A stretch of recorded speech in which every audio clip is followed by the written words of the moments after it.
Hey everyone, welcome to the show. Glad to be diving in today. Imagine wielding financial power so immense it could reshape industries, even, rescue nations. But at the same time, facing accusations of ruthless ambition. Exactly. And a callous disregard for the common good. Today we're diving into that very paradox. We're exploring the life of a man who really embodied both the potential and, well, the contradictions of American capitalism's Gilded Age. It's a fascinating journey into high finance industrial might, all through one towering figure. And often controversial, let's not forget. Definitely. This is our deep dive into the life and times of J. Pierpont Morgan, a key player in shaping the America we know today. Absolutely pivotal. And hey, if you're enjoying these explorations into the past, maybe take a moment to like and subscribe. It really does help us keep these discussions going. It lets us bring you more of these in-depth looks. Our main source today is Gene Strauss's fantastic biography, Morgan, American Financier. It's incredibly comprehensive. We've put an Amazon link in the description if you want to grab a copy. Strauss just masterfully unveils this whole intricate web: power, money, personal relationships. Yeah, she really gets into the complexity of Morgan's world. It moves beyond those, simplistic hero or villain narratives. Totally. So in this deep dive, we're not just looking at a career path.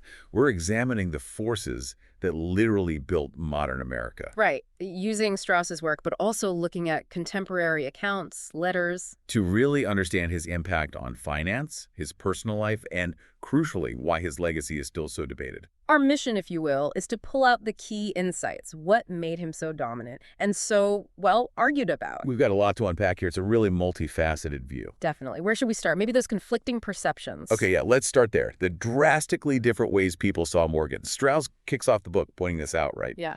Even mentioning Morgan's own high school essay on Napoleon. Yeah, the contrasting opinions on Napoleon, it sets the stage perfectly. This theme of intense admiration versus, well, fierce criticism runs through his whole life. It's crucial to get that up front.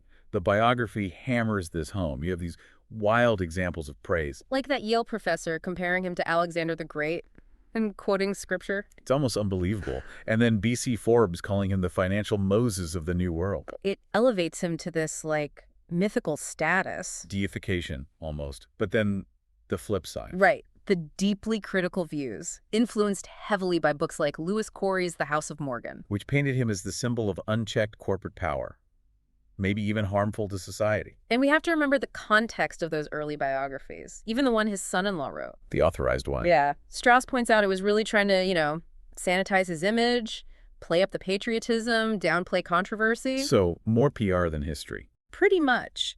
Lacked critical analysis, surprisingly even had factual errors. It just shows how hard it is to get an unbiased picture of someone that powerful, especially back then. No kidding. These early accounts really framed the debate, maybe more on opinion than fact. Which leads us nicely to that infamous quote. I owe the public nothing. It's practically his catchphrase in some circles. But Strauss's research casts, well, serious doubt on its origin. How so? It seems so definitive. Well, she digs into the original newspaper article, The World, from 1901, the one usually cited. What it actually reported first was Morgan arriving in Paris, working around the clock to stop a financial panic. Seriously. The headline was even Morgan wins an MP fight and stocks rebound. Exactly. That paints a picture of someone actively trying to prevent a crisis. Hardly indifferent. So the opposite of owing the public nothing, what about the quote itself? Initially, the paper said he didn't want to be interviewed because he didn't have a full grasp of the situation yet. Makes sense. Later, he's quoted calling the panic starters idiots and rascals. Okay, so where does I owe the public nothing come in? It only appears in this really weird second ending to the article. Seems like it was tacked on from London, following some bizarre supposed threat against a reporter. Highly questionable context. Oh, wow. So a potentially sensationalized, maybe even fabricated, quote, becomes historical fact. It raises huge questions about how narratives get formed, doesn't it? Especially when it fits a pre-existing negative image. And later historians just ran with it, often via Corey's critical book. It really highlights the need to scrutinize sources. Makes you wonder what else is out there like that. Definitely. But let's look at his actions, too. They often clash with that quote, like his intervention in that London panic you mentioned. Right. Tell us about that. Well, he stepped in, offered terms to postpone stock deliveries, Basically gave people who were short-selling betting the price would fall time to cover their positions. So preventing a wider collapse. Exactly. That's not the action of someone who thinks he owes the public nothing. It suggests, at least, a practical sense of responsibility for market stability. Maybe self-interest too, sure. But it shows he understood a meltdown helps no one. And remember, this was pre-Federal Reserve. Figures like Morgan were the backstop. A risky place to be. A huge amount of pressure. This connects to his views on government and finance, right? He thought experts like him should just be left alone. Largely, yes. Which makes sense for the time. With less regulation, personal trust, reputation, that was the currency. But he did eventually accept more transparency, those glass pockets. Yeah, reluctantly. During the Peugeot committee hearings, it shows the growing pressure from government, from the press, demanding accountability. Even he couldn't operate in total secrecy forever. Yeah. And his whole approach to funding the U.S. economy, the power of the Morgan name, was immense. That name became synonymous with trust, especially for foreign investors. In a risky, expanding economy, seeing Morgan on stocks or bonds was like a seal of approval. A guarantee. Pretty much. And then there's his role as a financial disciplinarian. What do you mean by that? When companies he backed got into trouble, he didn't just walk away. He'd step in. Replace management sometimes, restructure finances, put in oversight. So he wasn't just making things bigger with consolidation, he was trying to make them stable, ordering the chaos. Exactly. Bringing stability and order to potentially chaotic industries. It was like a private sector bailout mechanism, but with him holding the reins. A very different world from today's regulatory landscape. Absolutely. And his influence wasn't just his own money. It was this web of trust, these relationships with other bankers, industrialists. He was central. Okay, let's shift gears a bit. Let's dig into his personal life, the formative stuff. His family background sounds interesting. Oh, absolutely complex. His mother, Juliet, Strouse paints her as somewhat detached, critical even. Her letters weren't exactly warm and fuzzy. No, lots of cautious pronouncements, complaints. It contrasts sharply with his relationship with his father, Junius. Right, Junius seems much more engaged, involving him in business, intellectual stuff. And those late-night arithmetic challenges, where they try to stump the textbook. Huh? Love that anecdote. Humanizes them. It does.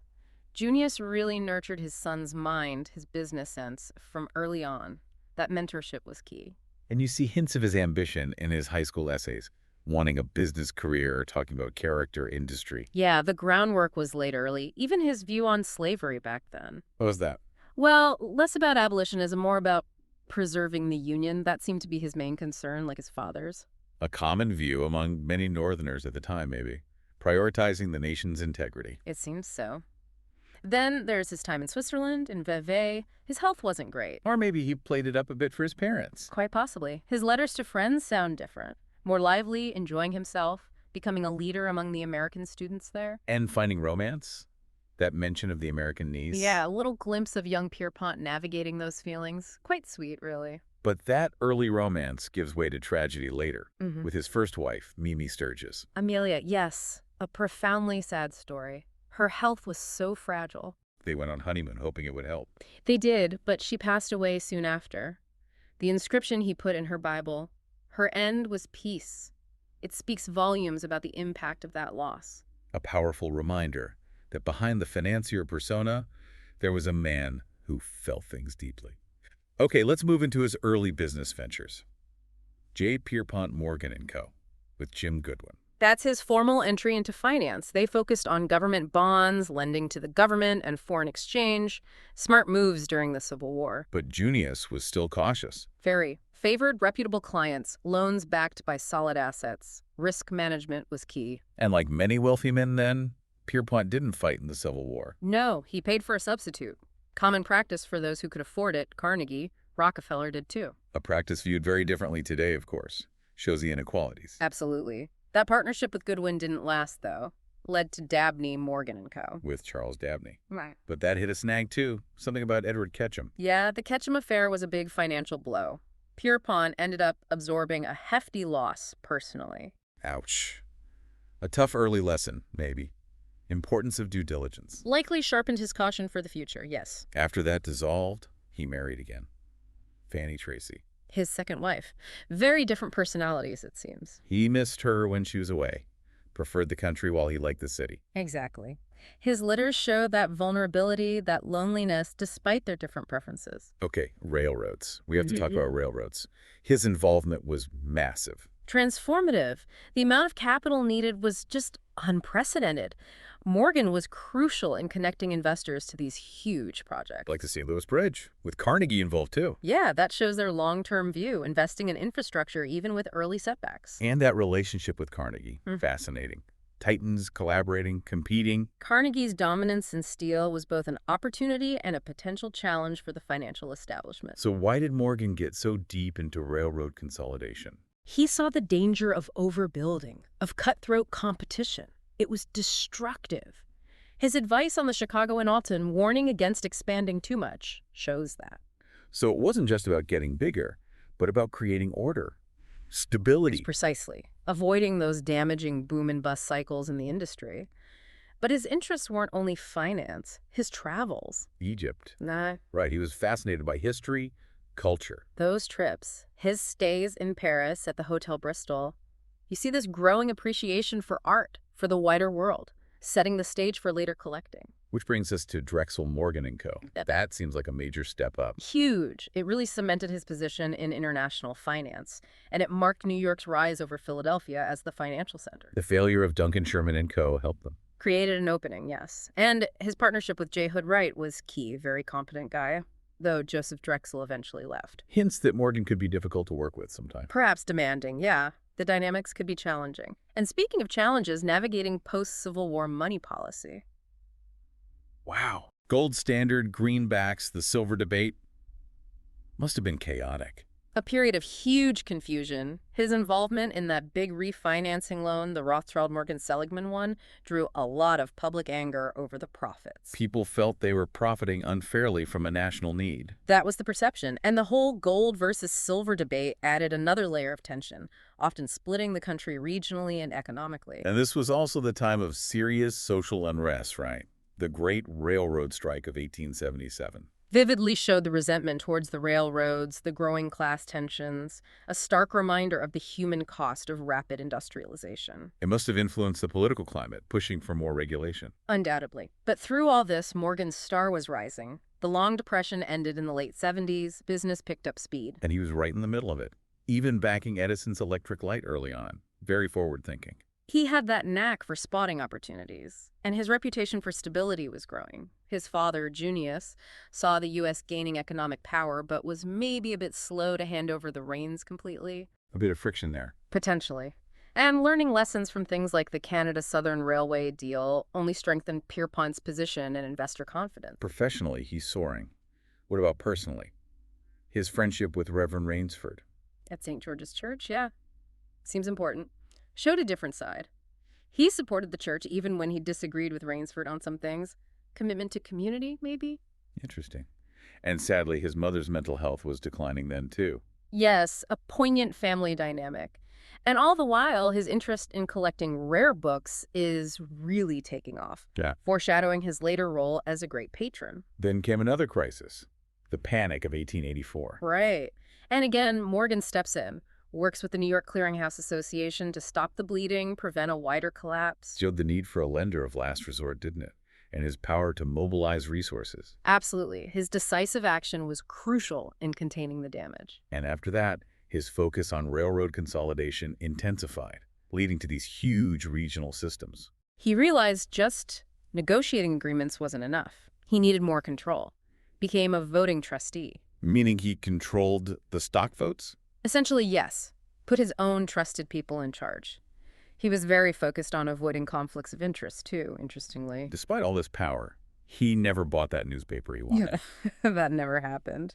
Maybe the scrutiny would have been too much, interfered with business. His focus stayed on finance and industry. Politically, probably a Republican, but pragmatic. Seemed that way, business first. His personal life continued evolving, too.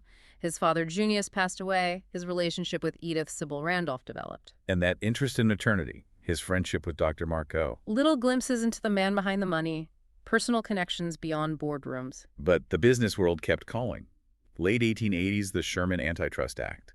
Public concern about corporate power is growing. A big shift, yeah. Though enforcement was patchy at first, huge debates started. Were these giant corporations good or bad for the country? Efficiency versus competition, concentration of power. And deflation, agrarian discontent over the gold standard. It all fed into this tension, Definitely. Then boom, Panic of 1893. Another severe depression. which just reinforced Morgan's belief in consolidation for the railroads. Only the big, well-managed systems could survive. That was his conviction. They needed resilience to weather these storms. And then, 1895, the gold crisis.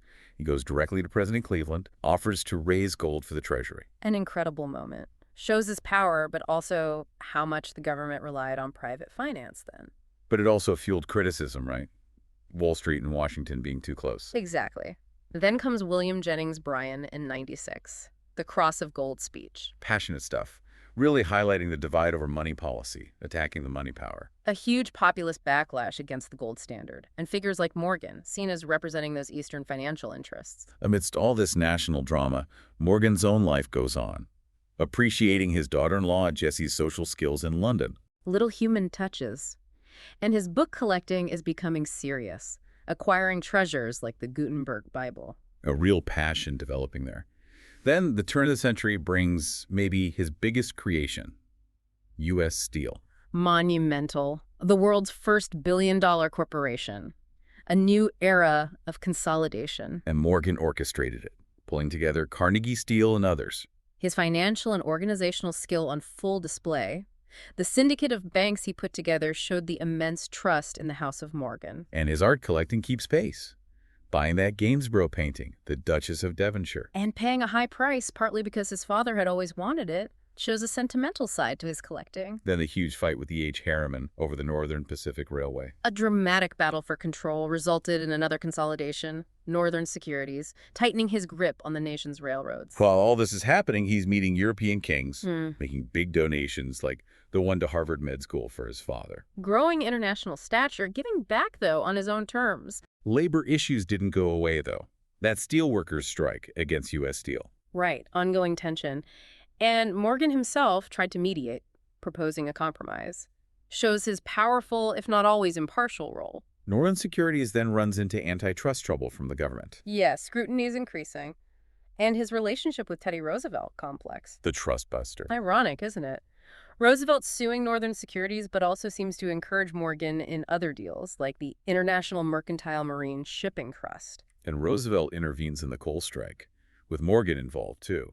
A very pragmatic, maybe inconsistent approach to trusts back then. Definitely nuanced, and public opinion is being shaped by the muckrakers. Ida Tarbell on Standard Oil. Exposing questionable practices, feeding public unease about big business. They played a huge role in pushing for change, more accountability. What was the vision behind that International Mercantile Marine, the IMM? A transatlantic shipping trust.